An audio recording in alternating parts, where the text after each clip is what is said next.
இந்த படம் ஓடிக்கிட்டு இருக்கும்போது லைட்டாக கருங்குன வாடை அடிச்சுது. இந்த 1000ல் ஒருவன், தோரணை, அப்புறம் தேவரா நல்லா ஒத்து கவனிச்சா இந்த ரெட்ரோ படத்துடைய சாயல் முழுக்க இறங்கி போச்சு. ரெட்ரோ குழப்பம் நம்ம குழப்பம் தெரியாமல் இருக்கிறோம். இன்னொரு ரெட்ரோவா அவங்க ஸ்டைல் எடுத்து வச்சிருக்காங்க. இதில் என்ன நடந்திருக்கும் அப்படின்னு சொன்னால், இந்த உலகம் பூரா இருக்கிற வித்தியாசமான படங்களை வேர்ல்டு கிளாசிக் மூவிஸ் விற்கிறதுக்குன்னே டிவிடி கடைகள்லாம் மெட்ராஸில் இருக்குது. இந்த கடைகளில் தான் வழக்கமாக எல்லா டைரக்டரும் வாங்கி படம் பார்ப்பாங்க. அந்த கடைக்கார பயவில் ஒரு தொழில் நேர்மை வேணாமா? போன மாதம் தான் வந்து கார்த்தி சுப்ராஜ் இந்த டிவிடி வாங்கிட்டு போனார், நீங்களும் வாங்கிட்டு போகிறீங்கன்ற ஒரு குழு கொடுத்துருந்தா அவங்களுக்குள்ளே பேசி ஏதாவது ஒரு முடிவுக்கு வந்திருப்பாங்க. இப்போ பாரு, இவங்க எடுத்த படத்துக்கு யார் அடி வாங்குறதுன்ட்டு. கதைப்படி இந்த ஸ்பை வேலை பார்த்தா தான் நம்ம அண்ணனை கண்டுபிடிச்சி கூட்டி வந்து நம்ம அம்மா கண்ணு முன்னால் நிறுத்த முடியுன்றது தான் கிளம்பி போகிறாரு.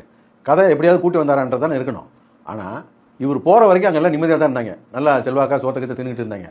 இவர் போனதுக்கப்புறம் அவங்கள பூரா இழுத்து போட்டு அடித்து துவைச்சி அண்ணனை கொன்று அண்ணியை கொன்று எல்லாரையும் கொண்டதுக்கப்புறம் இவர் அங்கே போய் தலைவராக வராரு. ஆரம்பித்த கதை என்ன, முடிக்கிற கதை என்ன? நம்ம தெலுங்கு படத்தை எதுக்கு பார்க்குறோம்? கொஞ்சம் லவ் சீனு, ஒரு 2 குத்துப்பாட்டு இருக்கும் அப்படின்னு தானே போய் பார்க்குறோம். படத்தில் லவ் சீனும் கிடையாது, குத்துப்பாட்டும் கிடையாது. இந்த படத்துக்கு எதுக்கு ஹீரோயினே தெரியல. அப்புறம் பார்த்தா படத்தில் என்டர்டைன்மெண்ட்டுக்குன்னு எதுவுமே கிடையாது. ஒரே ஃப்ளாட்டாக எடுத்து வச்சிருக்காங்க. மொத்தத்தில் இந்த படம் எப்படி இருக்குது அப்படின்னு கேட்டிங்கன்னா, நம்ம ஏற்கனவே சொன்ன மாதிரி இந்த படம் பார்த்தீங்கன்னா 1000ல் ஒருவன், தோரணை, தேவரா, இந்த ரெட்ரோ, இந்த படங்களுடைய சாயல்லாம் இருக்கும். நெருக்கி ரெட்ரோவாகவே இருக்கும். ரெட்ரோவுக்கு இதுக்கு என்ன வித்தியாசம் அப்படின்னு சொன்னால், அது மேக்கிங்காக ரொம்ப மொக்கையாக இருக்கும், இது மேக்கிங்காக நல்லா இருக்கும். ஒத்துமை என்ன அப்படின்னா ரெண்டுமே மொக்க படம் தான். தாமதிக்காதீங்க.